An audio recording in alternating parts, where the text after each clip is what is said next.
জানি যে July August যে বৈষম্য বিরোধী ছাত্র আন্দোলন হয়েছে, যাদের রক্তের বিনিময়ে শাহাদাতের বিনিময়ে আমরা একটি নতুন বাংলাদেশ পেয়েছি। তো সেই শহীদদের পরিবারের খোঁজ নেওয়ার জন্য আমার পঞ্চগড় জেলা প্রশাসনের পক্ষ থেকে আমি এবং আমার সহকর্মীদেরকে নিয়ে এবং এই জেলায় যারা বৈষম্য বিরোধী ছাত্র আন্দোলন নেতৃত্ব দিয়েছে তাদেরকে সাথে নিয়ে আমরা আজকে শহীদদের পরিবারদের একটু খোঁজ নেওয়ার জন্য আমরা এসেছি। তাদের সাথে কথা বলেছি, তাদের সাথে মত বিনিময় করেছি এবং তাদেরকে আশ্বাস দিয়েছি যে আগামী দিনে এই পরিবারগুলোর জন্য সুন্দরভাবে চলতে পারে, সচ্ছলভাবে চলতে পারে। সরকারের পক্ষ থেকে জেলা প্রশাসন সবসময় পাশে থাকবে এবং এলাকার যারা মুরব্বী আছেন, যারা স্থানীয় আছেন, আমাদের এলাকার যারা জনপ্রতিনিধি আছেন, তারাও এখানে উপস্থিত আছেন। তাদেরকে আমরা বলেছি যে আপনারা সবসময় খোঁজ নেবেন এবং আমরা সবাই মিলে এই পরিবারগুলোকে আমরা যেন ভালো রাখতে পারি সেই আশ্বাস দেওয়ার জন্যই। এবং ইতিমধ্যে এই শহীদ পরিবারের তালিকা আমরা সরকারের কাছে প্রেরণ করেছি। আমরা আশা করছি যে সরকারের পক্ষ থেকেও এই পরিবারগুলোর জন্য সহায়তার আমরা আশ্বাস পাবো, অনুদান পাবো। তো মূলত এই মেসেজটি দেওয়ার জন্য আমরা আজকে এসেছি যে পরিবারগুলোর সাথে আমরা আছি। শহীদদের পরিবার তার সাথে একা না, আমরা সবাই সমগ্র জনগণ পঞ্চগ্রাম তাদের পাশে আছি। তাদের আর্থিকভাবে সহায়তা করেছি এবং তাদের জন্য আমরা কিছু ফলমূল আমরা নিয়ে এসেছিলাম, সেগুলো তাদের কাছে দিয়েছি।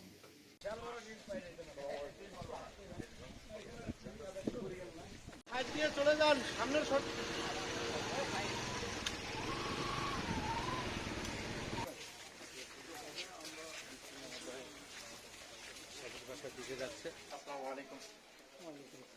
কেমন আছেন? বোমা আছে আপনার?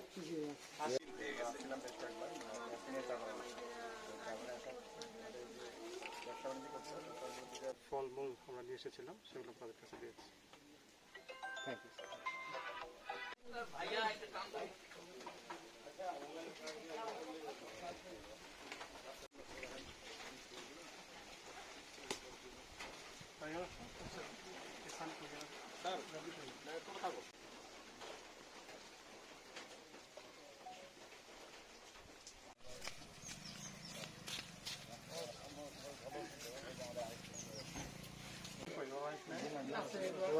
ছিল না, আজকে এখানে আসতে বলা হয়েছে। আসছে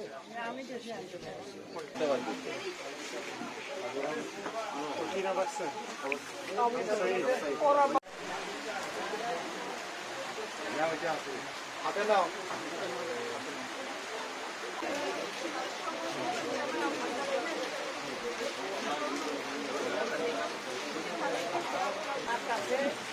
একদিন ছিল ওরা দুজন আপনার সাহেব যদি আমার ছেলের লাশ নিয়ে আসি আমরা যে স্বামী করে বলতে যেহেতু আপু আসলে এই পরিবারের সন্তান, আমি মনে করি আপনাদের একত্রে থাকা দরকার না স্যার?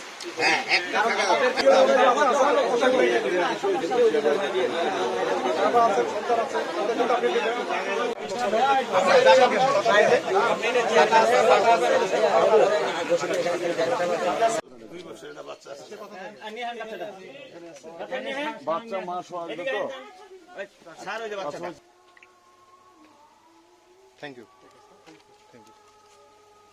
ভালো থাকে, মন খারাপ কি আছে কর্মমুখী কোনো কাজের সাথে এমনি স্যার প্রশিক্ষণ দিয়ে দেবো তাকে। কিচ্ছু নাই বাড়িতে, এই বাড়ি ঠিক আছে, আমাদের সব খোঁজ রাখবে। ঠিক আছে, কি কাজে দেখে একটু আপনার